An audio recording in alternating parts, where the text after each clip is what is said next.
Que faire de la dépouille de l'ex-président zambien?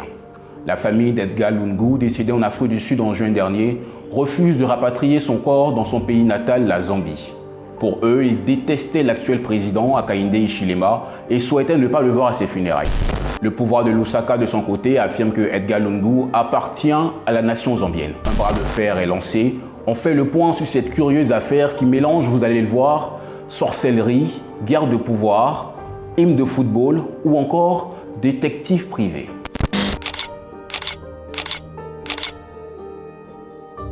Lorsque l'ancien président décède le 5 juin 2025, les médias indépendants zambiens relaient l'information. La chaîne de télévision nationale, la ZNBC, elle, reste silencieuse. Il faut attendre 3 heures pour que le président zambien publie ce communiqué. En de tels moments, nous devons pleurer ensemble comme un seul peuple, au-delà des appartenances politiques ou des convictions personnelles, et honorer la vie d'un homme qui a occupé la plus haute fonction de notre pays. Ce sont 3 heures de trop pour certains partisans d'Edgar Lungu. Le début d'une saga politico-nécrologique comme la Zambie n'en aura jamais vu. Quelques jours plus tard, la famille du défunt annonce vouloir procéder à ses funérailles et son enterrement, non pas en Zambie, son pays natal, mais plutôt en Afrique du Sud, là où il est décédé.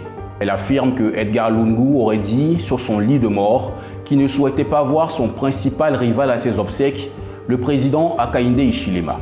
Mais d'où vient cette querelle présidentielle que même la mort n'a pas pu apaiser?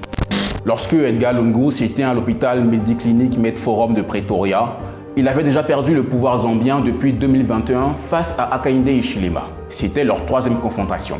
Mais la rivalité entre les deux hommes allait bien au-delà des urnes. En 2017, Hakainde Hichilema est alors chef de l'opposition. Il est emprisonné pour 100 jours.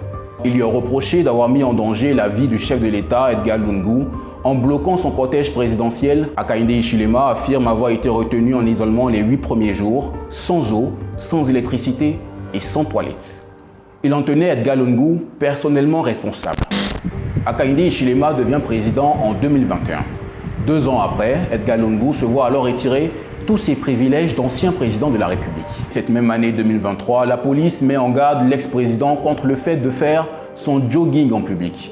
Pour eux, ce serait de l'activisme politique. Edgar Lungu crie alors au scandale. Hakainde Hichilema tient pourtant à offrir des funérailles nationales à cet éternel rival lorsqu'il décède en juin 2025. Sa détermination pose question. À Lusaka, la capitale, la rumeur court que l'actuel président voudrait récupérer la dépouille pour procéder à des rites de sorcellerie.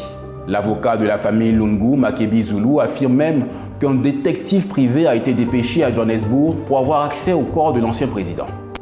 Le 25 juin 2025, la veuve éplorée, tout de noir vêtue, prend place au sein de la cathédrale Christ-Roi de Johannesburg en compagnie des proches d'Edgar Lungu.